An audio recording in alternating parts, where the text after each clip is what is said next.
ребята, и мы сегодня будем делать огромный тортик, потому что моя бабушка уже приезжает сегодня вечером к дому своему. Она 3 месяца не было, поэтому я мама решил сделать. Сразу нам надо 3 яйца, потом 1 весь стакан сахара. И будем взбивать миксером, да? Да.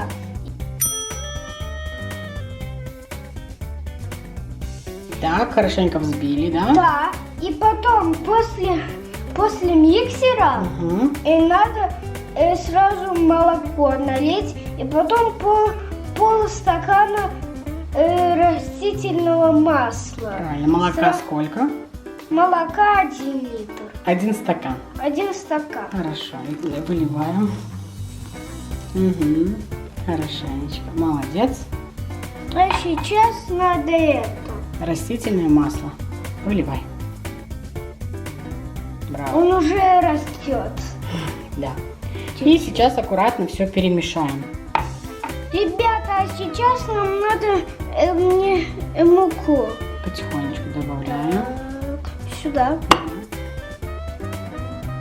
Нечаянно ударил, но ничего. Ничего страшного.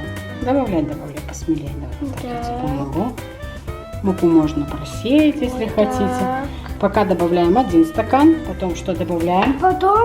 Потом разрыхлитель, точнее сахар. Ванильный сахар. Ванильный сахар весь, да? Да, весь пакетик.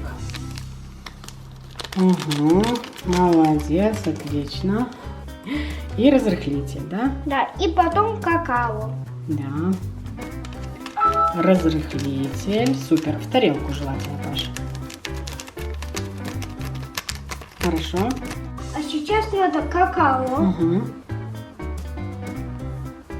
Вау, какое красивое. Как будто бы жареное кофе из вулкана течет. Точно. Хорошо, пока мы добавили 1 стакан, но стакана будет 2. И сейчас аккуратненько или лопаткой, или как вам удобнее, размешиваем, да? Мы не будем включать миксер, потому что посуда маловато, и все может разлететься. Так, сейчас надо еще 1 стакан муки. Красота. Да, красота. Так, вот он, следующий стакан. И все хорошенечко перемешиваем, чтобы никаких комков не осталось, да? Да, Павел? да. Сейчас что добавляем? Шоколад.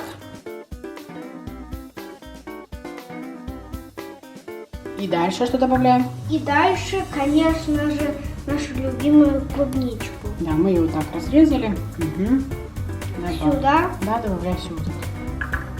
Можешь сразу с тарелочки взять и высыпать. Да. Духовку уже включили на 180 градусов. Вы смотрите по своей духовке. Сейчас с помощью лопатки все аккуратно перемешаем и выливаем в форму. Перемешиваем лопаткой аккуратненько.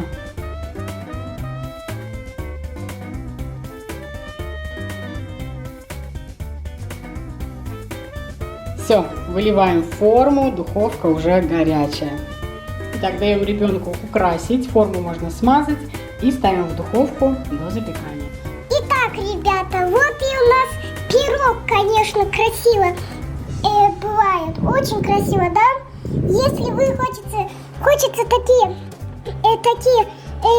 сделать тортики, пишите в комментариях. Итак, друзья, спустя где-то 45 минут пирог готов. Смотрите, какой он красивый. Немножко подожду, пока остынет, и посыпать можно еще сахарной пудрой. Но это на любителя. Можно, в принципе, ничего не делать, потому что он и так очень красивый. В разрезе не обещаю показать, потому что мы его несем свекрови к чаю. Вот, поэтому не знаю, получится или не получится у меня снять, как он там выглядит в разрезе. Но я думаю, что вы догадываетесь, что он достаточно такой сочненький, супер ароматный. Клубника и шоколад, по-моему, это отличное сочетание. Но в любом случае прощаюсь с вами. Надеюсь, что вам понравился этот рецепт и вы тоже его приготовите. Тем более сейчас сезон клубники. Все, всего хорошего, приятного аппетита. Будьте здоровы и счастливы. Пока-пока. И вот, друзья, тортик. Безумно вкусный, ароматный, очень влажный, сочный. Клубничка, шоколад. Очень-очень классное сочетание. Поэтому не сомневайтесь, обязательно приготовьте его. Смотрите.